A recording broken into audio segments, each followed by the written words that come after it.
저희는 지난 몇 주 동안 이 오병이어의 기적을 여러 사람들의 관점으로 보아왔습니다.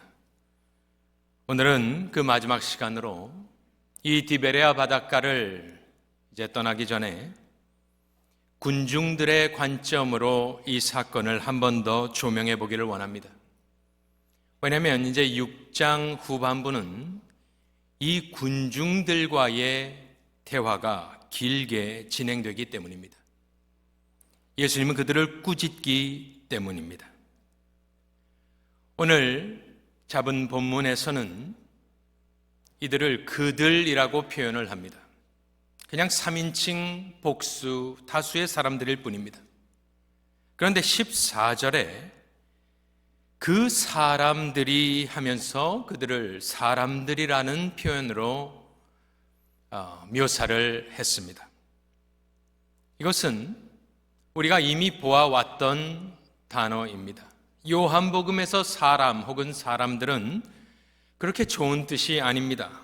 3장 19절에 그 정죄는 이것이니 곧 빛이 세상에 왔으되 사람들이 자기 행위가 악함으로 빛보다 어둠을 더 사랑한 것이니라 되어 있습니다. 요한복음에서의 사람은 세례 요한에게 또 니고데모에게 38년 된 병자 등에게 쓰여졌습니다. 굳이 사람이란 말을 안 해도 우리가 사람인 것을 다 아는데 사람, 병든 사람 3번 정도 이렇게 나오게 됩니다. 그래서 이 사람은 요한복음에서 예수님과 대조되는 것을 의미합니다. 하나님께로부터 보내심을 받은 사람 요한입니다. 이 사람 혹은 사람들은 무슨 범죄 혐의가 있어서 죄인이라기보다는 그저 죄의 권세 아래 태어나서 자기가 하는 모든 행위가 죄인지도 모르고 살아가는 연약하고 불쌍한 평생 죄의 종노릇 하는 사람들, 인생이 어디서 와서 어디로 가는지 모르고 왜 신음하는지도 모르고 살아가는 그 연약한 흙으로 된 인생들, 그들을 사람이라고 합니다. 그래서 오늘 이 사람들이 무언가를 하려고 할 때에는 당연히 예수님이 좋아할 이유가 없게 됨을 우리는 이미 예측할 수가 있습니다. 그 큰 무리가 약 5천 명쯤 되는 사람이 오늘 본문에 따르면 그 모든 기적 사건 후에 하려고 하는 것이 있는데 그것은 예수님을 억지로 붙들어 임금을 삼으려 했다 되어 있습니다. 요즘 임금이란 말은 쓰질 않습니다. 그래서 임금 삼으려 한다는 말이 좀 희극적으로 들립니다. 임금 삼으려 했다. 옛날에 알지도 못하던 사람들이 예수를 그냥 임금 삼으려 했다는 말을 우리는 아무렇지 않게 심각하게 생각하지 않고 넘어갑니다. 그런데 저 이야기는 요한복음에만 나오는 이야기로서 우리가 생각했던 것보다는 심각했던 모양입니다. 우리는 그냥 웃고 지나가죠. 예수를 임금 삼으러, 왕을 삼으려 했다는 거 얼마나 우스꽝스럽습니까? 그런데 굉장히 심각한 상황이 발생하여서 다른 복음서에 보면은 예수께서는 제자들을 도망가게 합니다. 빨리 재촉하여 배에 태워서 보내버리고 자신은 홀로 산으로 가버리십니다. 요한복음에는 나와 있지 않지만 왜 산으로 가셨는지 다른 복음서에서는 언급을 하는데 기도하러 가셨습니다. 그래서 지금 우리가 생각하는 것보다는 예수님께서 자신이 피신해야 될 만큼 조금 상황이 예수님의 뜻과는 다르게 진행이 되는 상황인 것을 우리가 깨달아야 합니다.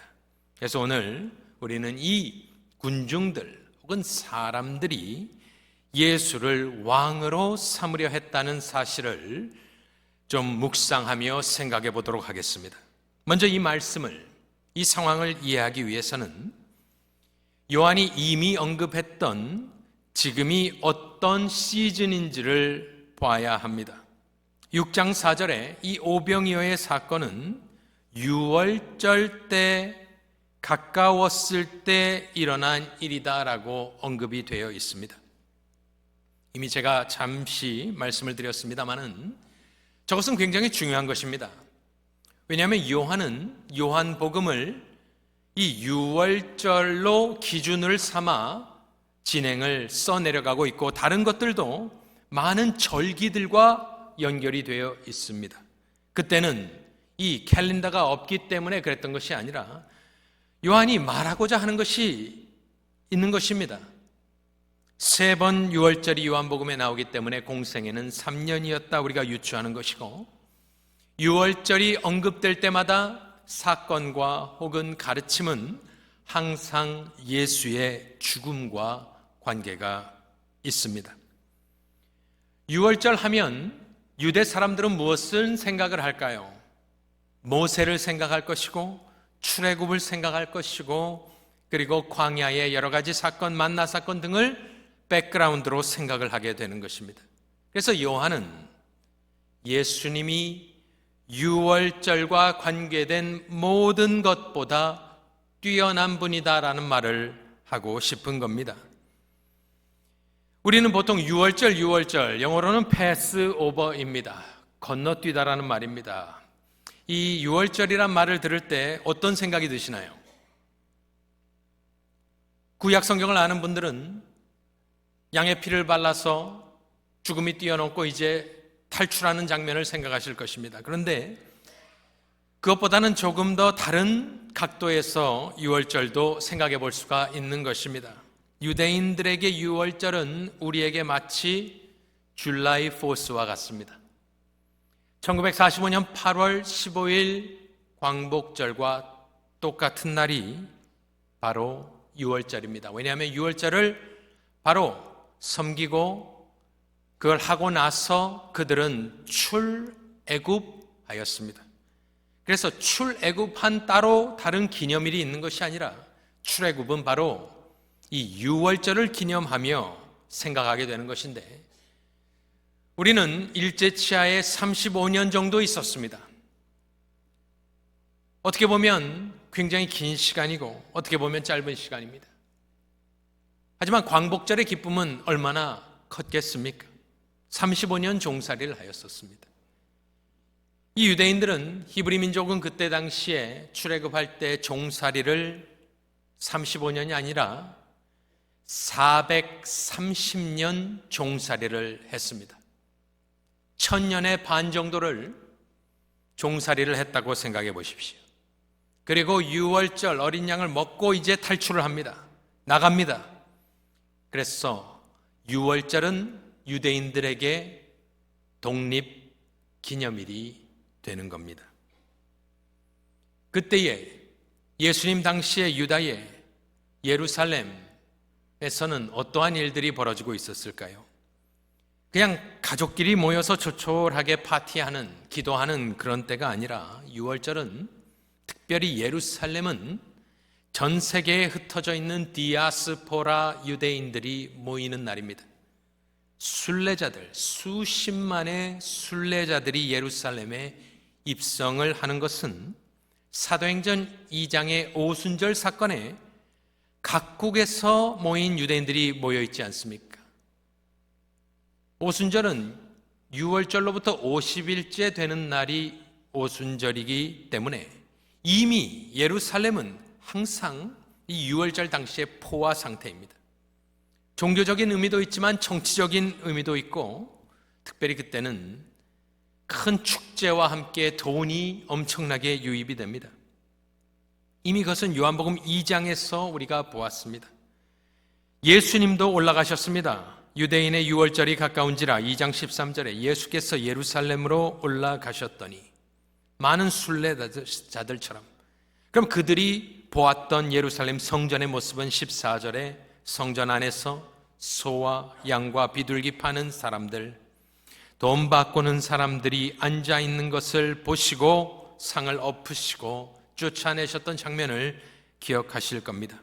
수십만 명의 사람들이 유입이 되며 양들을 끌고 오지 않습니다. 왜냐하면 가지고 와봤자 성전에 있는 사람들이 돈을 벌기 위하여 이 양은 발톱이 깨졌고 이 양은 이상하게 생겼고 하나님이 받지 않고 우리가 준비한 양을 사게끔 하였습니다. 그리고 환전상은 전 세계에서 오기 때문에 다 다른 돈, 코인들을 사용하고 있었습니다. 그런데 성인 20세 되는 남자들은 들어오면서 그냥 파티하는 것이 아닙니다. 성전세를 내는데 성전세는 단 한 가지의 코인으로만 받았다고 합니다. 우리가 잘 아는 두로가 발행한 티리안 코인인데 그것은 은으로 된 은전인데 은의 함량이 가장 높았기 때문에 순수했기 때문에 이 성전세는 티리안 코인으로만 받았습니다. 다 환전을 해야 합니다. 상상해 보건대 그 익스체인지 레이시 얼마나 높았겠습니까? 요세푸스는 AD 66년에 유월절 희생 제물의 숫자를 적어 놓았습니다. 그에 따르면 25만 5,600마리의 양이 희생되었다고 합니다. 쿼터 밀리언 정도 되는 양이 죽습니다. 예루살렘에서, 성전에서.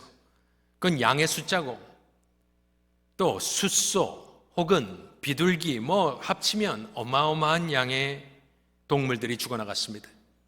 이 동물은 하늘에서 떨어지지 않습니다. 사야 되고 가져와야 되고 이동돼야 되고 제사장들은 몇 날 며칠 동안 도살하는 사람들이 되어 이 수많은 양들을 잡게 됩니다. 큰 양에서 한 마리에서 1.5갤론의 피가 나온다고 합니다.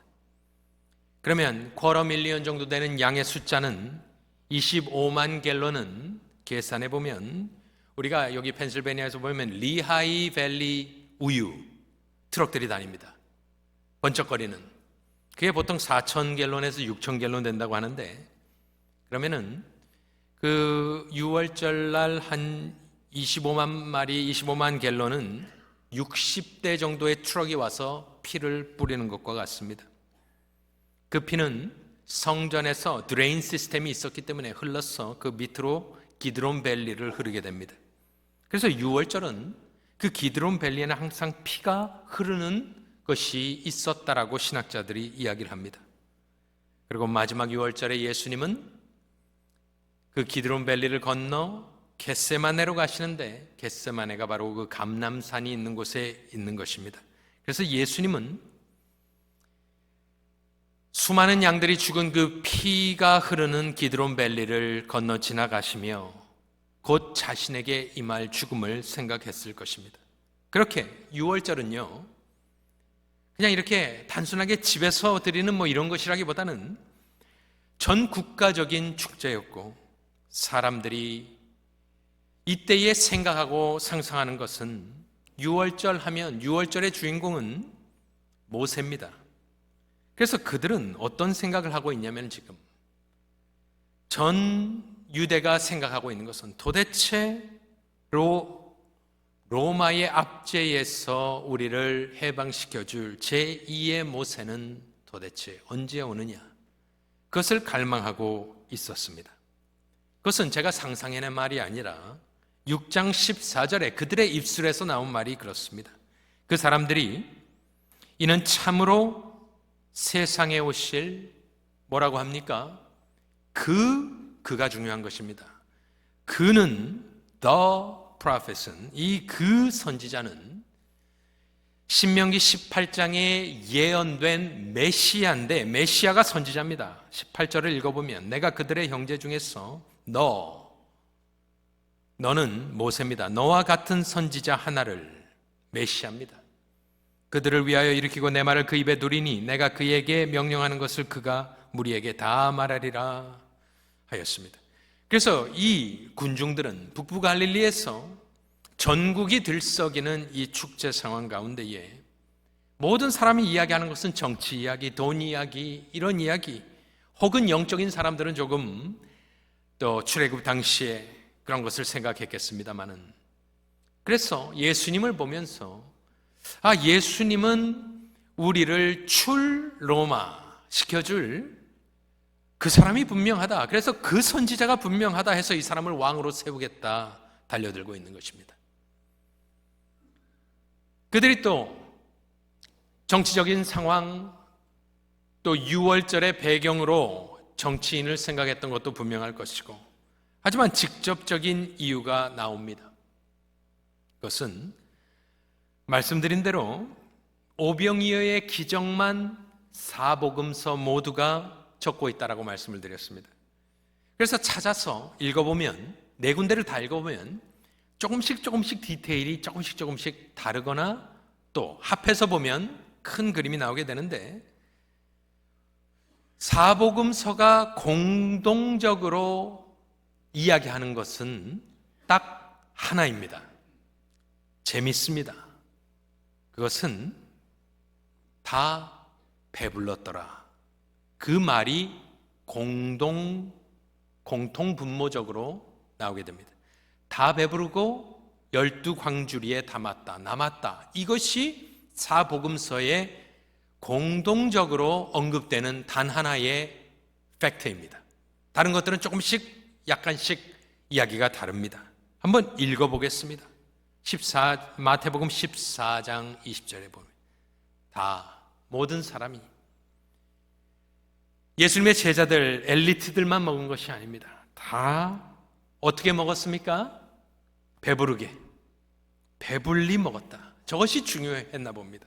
그리고 남은 조각을 12바구니에 차게 거두었다. 12 숫자가 다 나옵니다. 먹은 사람은 여자와 어린이 외에 5,000명이나 되었더라. 그러니까 5,000 플러스란 소리.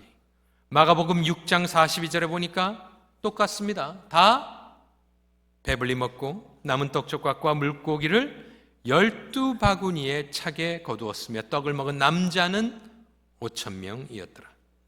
누가복음 9장 17절에 먹고 다 배불렀더라.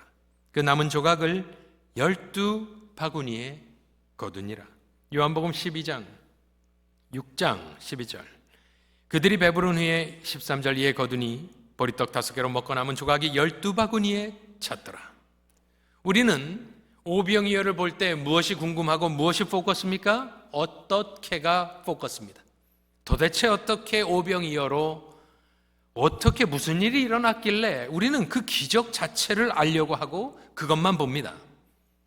그런데 성경은 이 오병이어의 기적을 적어놓으면서 참 신기했다, 이것이 위대하다 했던 것은 어떻게가 아닙니다. 어떻게는 별 관심이 없습니다. 그런데 중요한 것은 사복음서가 모든 사람이 배 터지게 먹고 12광줄이 남았다더라, 이것이 신기한 겁니다. 우리는 풍족한 시대에 살고 있기 때문에 배불렀다, 이것이 전혀 눈에 들어오지 않습니다. 그들이 배불렀던지 안 배불렀던지 우리는 관심이 없습니다. 그런데 2000년 전에 그때 배불리 먹었던 사람들 몇이나 되었을까요? 1년에 며칠 정도 그들은 배 터지게 먹고 골아 떨어졌을까요? 아마 비슷하지 않았겠습니까? 우리 조상들도 요즘 인사를 보면은 한국에서 보통 좋은 아침 인사를 하는데 굉장히 어색합니다. 그것은 굿모닝을 번역해서 요즘 서구화되었기 때문에 좋은 아침 뭐 이런 이야기를 하는 것이죠. 하지만 우리 한민족의 인사는 항상 똑같지 않았습니까? 진지 잡수셨습니까? 아침에 만나도 아침 드셨습니까? 점심에도 점심 드셨습니까? 저녁에도 저녁 드셨습니까? 떠나는 아들에게는 밥은 챙겨 먹고 다녀라. 저도 짐에서 가끔 인사하고 하면은 꼭 여쭤보시는 거예요. 목사님 식사는 하셨습니까? 그렇습니다. 그렇게 우리는 대대로 그 한반도에서 그 오랜 시간 동안 사람들이 많이 배고팠기 때문에 우리의 속담에도 그런 것이 얼마나 많이 묻어져 있습니까? 그렇기 때문에 성경의 관점도 비슷했나 봅니다. 그 당시 수많은 사람을 한 번에 배불리 먹일 수 있는 것, 그 많은 사람들이 다 배불렀다더라, 이거는 그때에는 없었던 일이 분명합니다. 소수의 고위층 잘 사는 사람들은 언제나 있었으니까 그들은 항상 배불리 먹을 수 있었겠지만, 그냥 들판에서 5,000명 이상이 배불리 먹은 것은 기적 중에 기적이었던 것입니다. 그래서 이 사람들, 지금 모여있는 이 사람들, 이 땅에 속한 사람들, 죄인이지만 자신이 죄인인 줄 모르는 이 사람들에게는 눈이 동그랗게 떠질 정도로 위대한 사람이 지금 앞에 있는 것입니다. 6월절을 배경으로 제2의 모세가 눈앞에 나타났다. 출 로마, 이제 로마에게서로부터 우리가 독립하겠구나. 또 우리가 언제 배불러 받느냐? 이 사람을 따라다니면 배 터지게 먹을 수 있구나. 그때 의원도 많이 없을 텐데 아픈 걸 다 고쳐주니 이 사람은 뭡니까? 이 해결사는 왕이 돼야만 합니다. 그런데 예수님은 거부하십니다. 그것이 포인트입니다. 이 사람들은 그들의 관점에서 이 오병이어를 보면 왕입니다. 여러 사람들의 관점이 지금 있는데 이 사람들은 이 사람 말고 도대체 누가 필요하겠는가? 맞지 않습니까? 최고의 정치인이며 우리의 삶의 문제를 해결해 주는 이 사람을 왕으로 모시자 했습니다. 근데 예수님은 그들이 와서 자기를 억지로 붙들어 임금으로 삼으려는 줄 아시고 다시 혼자 산으로 떠나가시니라. 피신하시며 다른 복음서에 기도하셨다고 되어 있습니다. 예수님은 그들의 열광하는 환호 소리에 귀 기울이지 않고 그들의 뜻에 좌지우지되지 않으셨던 것은 이미 예수님이 말씀하신 바 5장 34절에 그러나 나는 사람에게서 증언을 취하지 아니하노라. 5장 41절에 나는 사람에게서 영광을 취하지 아니하노라. 왜요? 왜 지금 왕이 되기를 거부하십니까? 예수는 왕이 맞는데 2만 명이나 되는 사람이 지지해주면 당신의 뜻을 얼마나 쉽게 펼칠 수 있겠습니까? 그런데 예수님은 도망가 버리십니다. 기도하러 산으로 가버리십니다. 왜요? 5장 30절에 보면 나는 나의 뜻대로 하려 하지 않고 나를 보내신 이의 뜻대로 하려 함으로. 나중에 6장 40절에 말씀하시기를 내 아버지의 뜻은 아들을 보고 믿는 자마다 영생을 얻는 것이니. 그래서 예수님은 하나님 아버지의 뜻이 아닌 것은 모두 다 거부하시는 분이십니다. 그것은 이들이 자신을 왕으로 만들려는 것은 하나님 아버지의 뜻이 아니기 때문에 거부하신 것입니다. 예수님은 굉장히 심플하신 분입니다. 복잡하지 않습니다. 하나님 아버지의 뜻이면 하는 것이고 아니면 아닌 것입니다.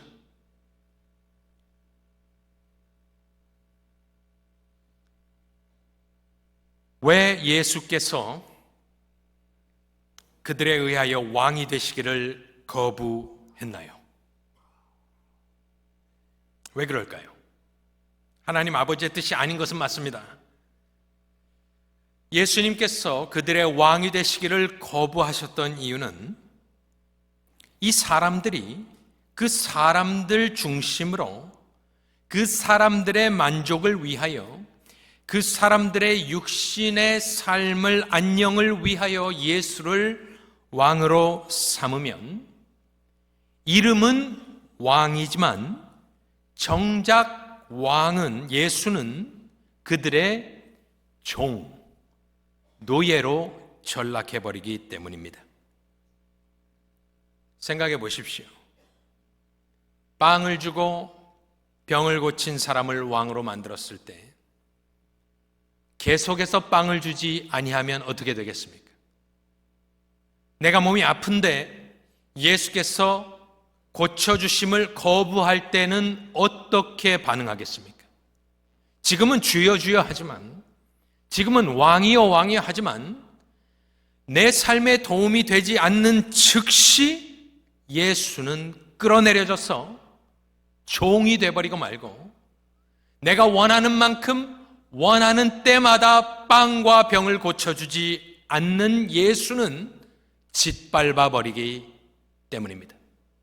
그래서 6장 마지막에는 이 사람들은 다 떠나갑니다. 그래서 우리는 이 갈릴리 디베랴 바닷가를 떠나기 전에 우리 자신에게 물어봐야 합니다. 예수가 과연 당신의 왕이십니까? 왕이시면 어떠한 의미에서 왕이십니까? 예수는 당신의 조건의 왕이 되시기를 거부하시는 왕이십니다. 자신의 조건, term을 가지고 와서 왕이 되시는 것이지 여러분들이 원하는 요구 조건에 따라 왕이 되시는 것은 거부하시는 것이 우리 예수님입니다. 결론을 내려보겠습니다. 이 군중은 유월절 즈음에 뜨겁게 달아오른 그 시절, 병으로부터 배고픔으로부터 로마의 압제로부터 자유함을 얻고 싶었습니다. 그런데 그들이 몰랐던 것, 예수님이 그들을 거부하셨던 이유는 배고픔도 병도 로마의 압제도 그 모든 근원은 뿌리는 죄임을, 에덴 동산에서 아담이 하나님을 거부하고 배신하고 불순종하여 들어왔던 죄의 문제가 이 모든 문제의 뿌리라는 것을 그들은 몰랐고, 예수님은 빵주로 병 고치러 오신 분이 아니라 그들의 진정한 문제인 죄의 문제를 해결해 주시기 위하여 오셨던 것임을 그들이 몰랐기 때문에 예수님은 그들의 육신의 왕이 되시기를 거부하셨고 지금도 거부하고 계시는 것입니다. 그들이 깨달아야 됐던 것은 예수님은 그들과 같은 사람이 아니라는 것. 요한도 사람이고 니고데모도 사람이고 병든 사람도 사람이고 이 사람들도 사람이지만 예수는 태초에 계신 말씀이요 그 말씀이 곧 하나님이심을 그들이 깨달아야 됐던 것입니다. 예수는 그래서 요한복음 처음부터 무엇라 불렸습니까? 세례 요한은 그를 세상 죄를 지고 가는 하나님의 어린 양이 되는 것이고, 이 유월절 시즌에 세상은 육신적으로 들썩이지만 출애굽기 12장 13절에 야훼께서 말씀하시기를 내가 피를 볼 때에 너희를 넘어가리니 재앙이 너희에게 내려 멸하지 아니하리라 하신 말씀이 사도 요한의 입장에서는 이 유월절 즈음에 예수께서 그 유월절 어린 양이 되셔서 25만 갤런의 피가 쏟아지고 있는 그 시절에 그 피가 너의 죄를 씻어주는 것이 아니라 예수의 피가 너의 죄를 씻어주며 예수의 살과 피를 먹고 마시는 자만이 영생하여 진정한 독립기념일은, 진정한 자유는 예수의 이름을 부르는 자에게만 주어짐을 예수님은 지금도 오늘도 선포하고 계시는 것입니다. 죄와 사망의 권세로부터 자유함을 얻기 위하여,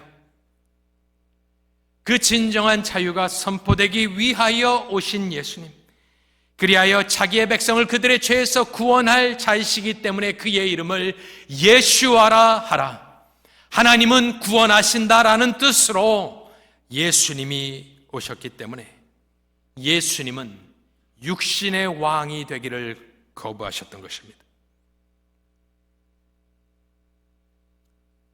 왜 교회에 오시는가? 왜 예수를 믿는가? 예수는 지금도 그렇지만 그때 당시에도 정치적으로 굉장히 뜨거운 당시에 예수님이 사셨습니다. 우리가 잘 아는 자유주의자들, 사두개인들이 있었고 보수주의자들, 바리새인들이 있었습니다. 그들은 파입니다. 당파입니다. 사두개파, 바리새파, 나쁜 사람들이 아닙니다. 그냥 그런 사람들입니다. 거기에 혁명당도 있었습니다. 젤럿이라고 불리는 혁명당도 있었습니다. 정말 들고 일어나 봉기를 일으키자. 또 세상을 등진 사막으로 들어간 에세네파 등등 많은 파들이 있었습니다. 그런데 확실한 것, 사복음서의 예수의 행적을 보면 항상 확실한 것은 뭐냐면은 예수님은 누구 파와도 손을 잡지 않았습니다. 누구에게도 이용당하지 않았습니다. 사람들은 다 예수를 이용하려고 하거든요. 내 배고픔을 위해서 이용하려고, 내가 병드는 것을 낫기 위해서 이용하려고.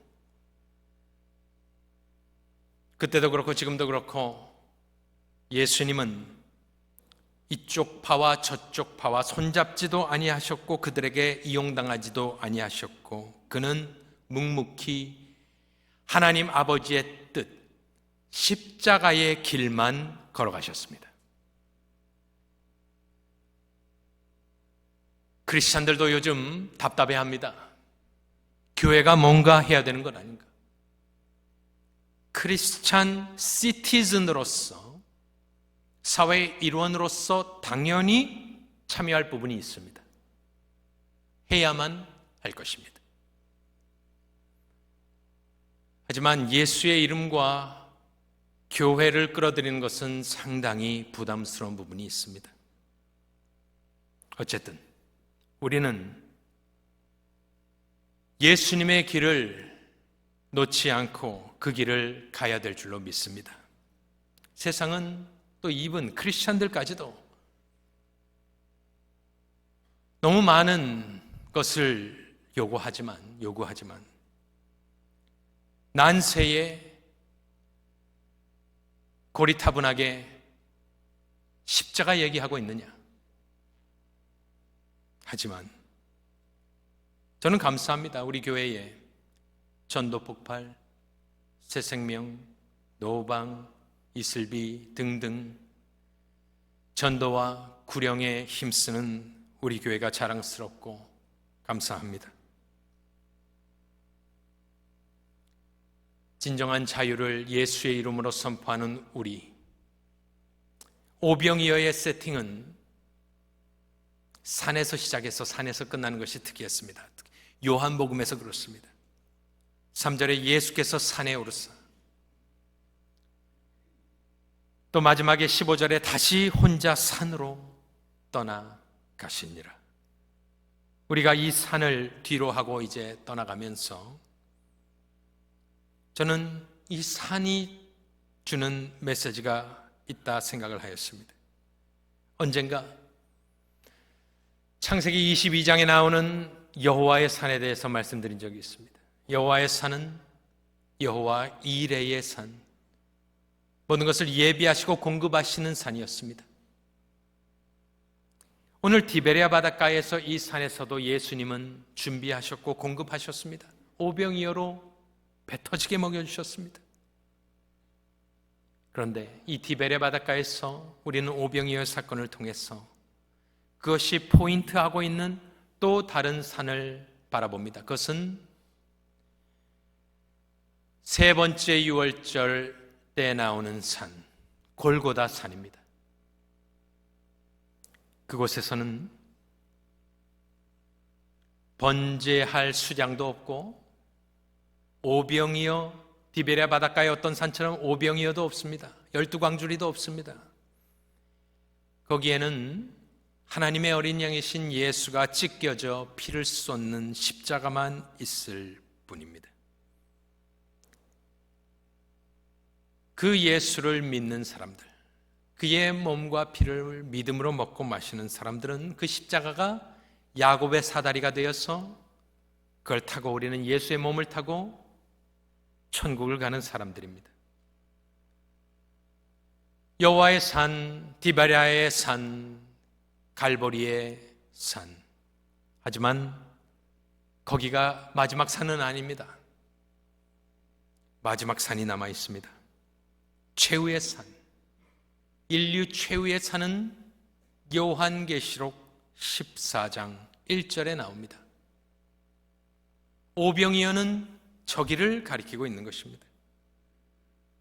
또 내가 보니 보라, 어린 양이 시온산에 섰고 그와 함께 14만 4천은 심볼로서 모든 성도를 지칭합니다. 어린 양 예수님도 서 있고 우리도 그와 함께 서 있고 우리의 이마, 그들의 이마에는 어린 양의 이름과 그 아버지의 이름을 쓴 것이 있더라. 내 거라는 표식으로 그것은 에스겔 9장에 나오는 이야기입니다.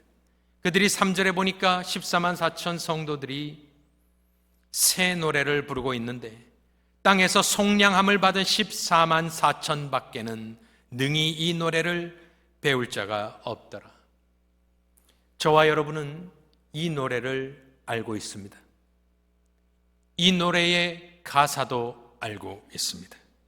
그 가사의 내용은 이미 계시록 7장에 나왔는데 이 부분을 읽고 마치겠습니다. 저와 여러분이 예수의 이름으로 부를 그 노래의 내용, 7장 9절 2일 후에 내가 보니 각 나라와 족속과 백성과 방언에서 아무도 능히 셀 수 없는 큰 무리가 나와 흰옷을 입고 손에 종려가지를 들고 보좌 앞과 어린 양 앞에 서서 큰 소리로 외쳐 이르되, 한번 같이 읽어보겠습니다. 구원하심이 보좌에 앉으신 우리 하나님과 어린 양에게 있도다.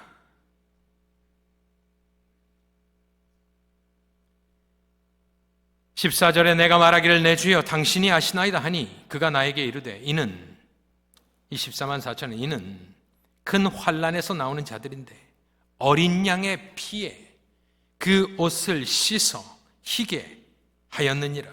그러므로 그들이 하나님의 보좌 앞에 있고 또 그의 성전에서 밤낮 하나님을 섬기매 보좌에 앉으시니가 그들 위에 뭐라고요?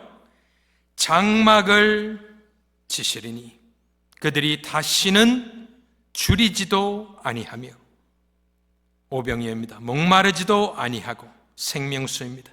해나 아무 뜨거운 기운에 상하지도 아니하리니 이는 보좌 가운데 계신 어린 양이 그들의 목자가 되사 생명수 샘으로 인도하시고 하나님께서 그들의 눈에서 모든 눈물을 씻어 주실 것입니다.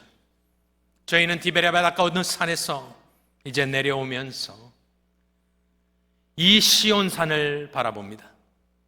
시온산에는 비참하게 혹은 보잘것없이 죽으셨지만 사망 권세를 이기심으로 모든 아담의 후예에게 영원한 만족과 자유함을 주신 승리하신 어린 양이 서 있는 시온산, 거기에 저와 여러분도 언젠가 함께 서서 이 새 노래를 부르며 영원히 주의 장막에 거할 그날을 생각하며 믿음으로 예수 이름 예수 복음을 선포하시는 거룩한 주의 백성들 다 되시기를 우리 구주 예수 그리스도 이름으로 축원합니다.